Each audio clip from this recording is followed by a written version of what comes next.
Halo semuanya, selamat datang kembali. Apa kabar kalian semua? Semoga baik-baik saja. Pada video kali ini, kita akan membahas spoiler lanjutan dari Journey to Immortality Season 3. Baiklah, daripada kalian semua penasaran, mari kita mulai saja pembahasan spoiler lanjutan untuk episode kali ini. Tanpa berbasa-basi lagi, langsung saja kita mulai videonya. Cerita ini berlanjut, kita diperlihatkan Kui Huan yang bertanya apakah kau baru bergabung dengan sekte ini. Karena aku tak pernah melihat dirimu sebelumnya. Han Li pun segera memperkenalkan dirinya. Ia juga memberitahu bahwa aku baru saja bergabung sejak 1 tahun yang lalu. Han Li berkata jika senior pasti seorang murid yang sangat kuat di dalam sekte Puncak Pedang Tersembunyi. Kui Huan menjawab bahwa diriku sudah bergabung sekitar 8 tahun yang lalu. Tetapi basis kultivasiku tidak setinggi yang kau bayangkan. Dirinya juga berkata, namun aku tahu segala sesuatu yang terjadi di sekte ini. Sehingga jika kau memiliki pertanyaan, maka jangan merasa sungkan untuk bertanya padaku. Kemudian Han Li bertanya, ada apa senior datang ke kebun obat ini? Kui Huan menjelaskan bahwa diriku sebenarnya ingin meminta sedikit bantuan pada junior Han. Dan kau pasti tahu jika para murid luar tidak mudah untuk mendapat batu roh. Jadi kami berpikir bisa sedikit melakukan sebuah usaha untuk mendapatkannya. Kui Huan mengatakan bahwa ada rubah awan salju di rawa Grand Trail. Awalnya rubah awan salju itu bukanlah seekor binatang spiritual. Namun baru-baru ini kami berhasil menemukan seekor rubah awan salju yang memiliki energi spiritual tingkat tinggi. Setidaknya satu rubah awan salju saja dapat bernilai beberapa ratus batu roh. Tapi sangat disayangkan kami tak berhasil menangkapnya. Dan jika kita ingin memancing rubah awan salju itu untuk keluar, kita membutuhkan esensi amber yang berusia 10 tahun. Tetapi esensi amber yang berusia 10 tahun itu sangatlah mahal untuk dibeli. Hal itu membuat diriku teringat bahwa senior Yuan memiliki esensi amber berusia 50 tahun di kebun ini. Jadi aku penasaran, bolehkah diriku meminjam esensi itu yang berusia 50 tahun tersebut? Han Li berpikir padahal dia tahu jika permintaannya sangatlah tidak masuk akal. Sehingga Han Li menegaskan, aku yakin senior Huan tahu bahwa semua obat spiritual usia di kebun ini dilarang untuk digunakan. Dan jika para senior lain mengetahui tentang hal ini, diriku pasti akan mendapat sebuah hukuman. Kui Huan bilang agar adik junior Han tak perlu khawatir tentang masalah hukuman itu.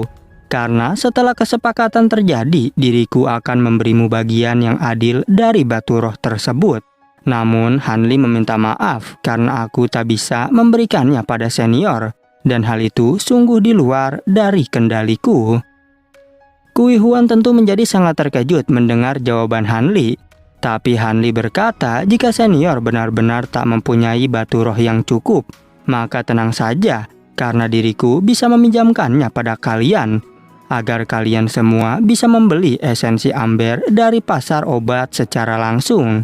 Kui Huan bilang apakah junior Han mempunyai batu roh sebanyak itu? Karena satu esensi amber saja berharga 30 batu roh. Han Li menjawab tentu saja aku memilikinya. Tapi ingat kalian akan membayarnya kembali beserta dengan bunganya. Beberapa hari kemudian terlihat Kui Huan yang kembali datang menemui Han Li untuk meminta bantuan kembali. Dirinya memberitahu bahwa kami telah menemukan rangkaian pelacakan untuk menangkap rubah itu. Tetapi salah satu dari kami tiba-tiba saja membatalkan rencana tersebut. Oleh karena itu, kami berpikir lebih baik membagi keuntungannya dengan senior Han daripada orang lain. Han Li berkata tentu saja diriku akan ikut menangkap rubah awan salju itu bersama kalian. Yang hal itu membuat Kui Huan menjadi sangat senang. Han Li bergumam jika biasanya aku selalu menolak agar tidak terlibat dalam hal seperti itu. Namun beberapa hari ini diriku merasa buruk dalam mengembangkan teknik pengembangan kultivasiku. Sehingga keluar selama beberapa waktu mungkin akan terasa lebih baik. dan agar aku bisa menemukan solusi tentang pengembangan kultivasiku yang belum berkembang. Beberapa hari kemudian, Hanli pun telah tiba di tempat pertemuan yang mereka janjikan. Tetapi Hanli lupa jika kultivator di tahap Qi kondensasi akan berjalan cukup lambat untuk mencapai ke sini. Lalu 2 jam kemudian, para senior itu pun akhirnya telah sampai di tempat tersebut. Kui Huan segera memperkenalkan 3 orang senior lainnya pada Hanli. Yang pertama adalah senior bernama Wang, kemudian ada juga senior Ma, lalu selanjutnya ada senior Si yang merupakan kakak laki-laki dari senior Ma. Tak mau banyak bicara, mereka semua pun langsung pergi untuk menangkap rubah awan salju. Saat di perjalanan, Kui Huan sangat terkejut melihat pedang terbang tingkat atas milik Hanli. Ia bertanya, apakah kau berasal dari keluarga yang kaya? Hanli menjelaskan jika diriku adalah seorang penyendiri dan tak punya keluarga. Dan pada awal-awal tahunku, aku memutuskan menjadi seorang kultivator. Diriku belajar beberapa keterampilan dasar dalam membuat sebuah jimat. Sehingga karena hal itu aku berhasil mendapatkan batu roh. Mereka semua juga tak menyangka jika Hanli bisa membuat jimatnya sendiri. Kemudian di jalur rawa hijau, kami langsung menempatkan esensi amber di tempatnya. Dan sekarang masing-masing dari kami akan berada di posisi yang tersembunyi di udara. 4 jam kemudian, rubah awan salju itu pun tak pernah kunjung datang. Hal itu membuat senior Kui Han kesal mengapa lama sekali rubah awan salju itu akan muncul. Sedangkan senior Wang meminta agar mereka semua tetap bersabar menunggu kedatangan rubah awan salju. Tak berselang lama, rubah awan salju itu pun akhirnya muncul di sebelah barat. Mereka semua segera melancarkan serangannya untuk menangkap rubah itu. Rubah awan salju langsung berlari untuk menghindari serangan dari mereka. Namun pada akhirnya rubah awan salju berhasil dibuat tak berdaya akibat serangan mereka. Senior Ma bertanya-tanya apakah rubah awan salju itu telah mati. Tetapi senior Wang menegaskan agar senior Ma jangan sampai terkecoh karena rubah adalah hewan yang licik. Sehingga lebih baik kau turun untuk memeriksanya. Sedangkan kami akan tetap di sini untuk menjaga arai formasi. Saat diperiksa, rubah awan salju itu memang sudah tak bernafas sedikit pun. Yang hal tersebut membuat mereka semua menjadi sangat panik. Lalu senior Wang meminta agar lebih baik mereka menghapus arai formasi itu. Ketika senior Ma bertanya apakah rubah awan salju ini mati karena merasa terkejut. Tapi mereka semua berkata agar senior Ma lebih berhati-hati karena mungkin saja rubah itu sedang berpura-pura. Dan benar saja rubah awan salju tiba-tiba berhasil lolos. Bahkan membuat tangan senior Ma sampai terluka. Senior Wang bergegas turun untuk memeriksa luka di tangan senior Ma. Namun senior Ma bersyukur karena untung saja serangan dari rubah awan salju tidak beracun. Sementara itu 3 senior lain beserta Hanli terus berusaha untuk mencari keberadaan rubah tersebut. Hanli mengingatkan agar para senior jangan terlalu panik. Karena aku akan melacak rubah awan salju dengan alat ajaib. Dan ketika dia keluar, diriku akan langsung menangkapnya dalam keadaan hidup. Mereka bangga pada Hanli karena selalu bisa diandalkan. Namun saat itu mereka memberitahu Hanli bahwa rubah awan salju itu masuk ke dalam sebuah gunung. Hanli pun bergegas pergi ke dalam untuk mencari keberadaannya. Hanli menggunakan teknik penggali serigala Ruyi untuk menyusuri gunung itu. Dan akhirnya Hanli berhasil melihat rubah awan salju yang tak menyadari kehadirannya. Jadi meskipun rubah awan salju ini mencoba untuk menggali tanah lebih jauh, dirinya tak akan bisa menghindari dari deteksi spiritual milikku. Hanli menyadari jika rubah ini memiliki energi pembersihan spiritual yang sama dengan ginseng 9 melodi, tapi juga bukanlah sesuatu yang familiar. Namun karena sangat luar biasa untuk selalu diperhatikan. Tak berselang lama, rubah awan salju itu pun melompat masuk ke tanah yang lebih dalam.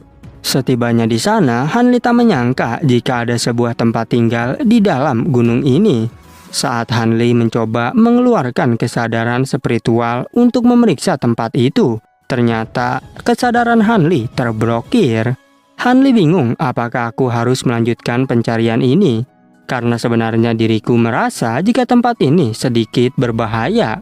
Tetapi tanpa diduga, Hanli mendengar suara seseorang yang sedang berbicara. Dirinya langsung mengeluarkan pedang bambu guntur untuk berjaga-jaga. Ia juga sangat terkejut melihat adanya seorang wanita di tempat gelap itu.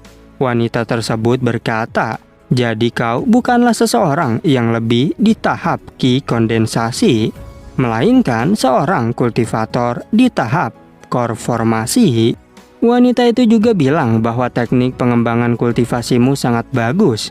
Dirimu juga masih sangat muda, namun sudah berada di tingkat core formasi tahap akhir. Hanli menjawab bahwa senior terlalu memujiku. Ia bertanya siapakah senior sebenarnya. Wanita itu menjawab, "Kau tak akan mengenali namaku meskipun aku memberitahumu, karena para Naskensol saja tak akan mengetahuinya." Hanli berpikir apakah mungkin wanita ini adalah seorang kultivator yang mengasingkan diri. Namun aku sadar jika diriku bukanlah tandingan untuknya. Tetapi jika dia mencoba menyerangku, aku bisa melarikan diri dengan menggunakan teknik darah iblis yang baru saja kupelajari. Hanli penasaran mengapa wanita ini bersembunyi tepat di bawah 3 sekte. Dan sepertinya tempat ini tidak diukir dengan sebuah pedang terbang. Wanita tersebut bertanya, "Apakah kau penasaran dengan tempat tinggal yang kumiliki? Jadi, mengapa dirimu tak mencoba menyerang formasi pelindung tempat tinggalku?" Tak banyak bicara, Hanli pun segera menyerang formasi pelindung tersebut. Namun dirinya terkejut karena formasi pelindung itu bisa utuh kembali. Jadi, Hanli bertanya, "Apakah kau telah melakukan teknik terlarang pada formasi ini?" Wanita tersebut menjawab, "Jika dirimu terlalu berpikiran negatif tentangku." Dia menjelaskan bahwa itu disebut sebagai Azure Goldstone atau batu penyerap jiwa, dan itu merupakan bahan terlangka dari masa lalu yang luar biasa. Batu penyerap jiwa ini hanya bisa dihancurkan dengan kekuatan yang besar, karena teknik maupun barang-barang khusus tak akan pernah berpengaruh terhadapnya. Tetapi jika dipikir, meskipun kau sudah mencapai tingkat core formasi tahap akhir, dirimu kelihatannya tak memiliki potensi lain. Namun, karena kau berhasil datang ke tempat ini, diriku memiliki barang spesial yang dapat membantumu di masa depan. Hanli terkejut dan bertanya, "Apakah senior akan menyerahkan barang ini kepadaku?" Wanita itu menjawab, "Tentu saja, aku memiliki sebuah persyaratan untukmu. Yang pertama, aku hanya meminjamkan barang spesial ini kepadamu. Dan yang kedua, kau harus membantuku mengirim sebuah surat." Hanli berpikir jika sepertinya ada yang salah dengan tawaran senior ini. Hanli pun menolak karena tidak tepat untuk menerima barang spesial ini ketika baru saja bertemu. Wanita itu mengatakan jika barang ini bisa menstabilkan jiwamu sebesar 30% dan membuat tingkat kultivasimu lebih mudah untuk mencapai ranah Naskensol. Dan pada akhirnya, spoiler untuk episode 137 pun bersambung. Oke, cukup sekian, terima kasih untuk video kali ini dan sampai jumpa di video berikutnya.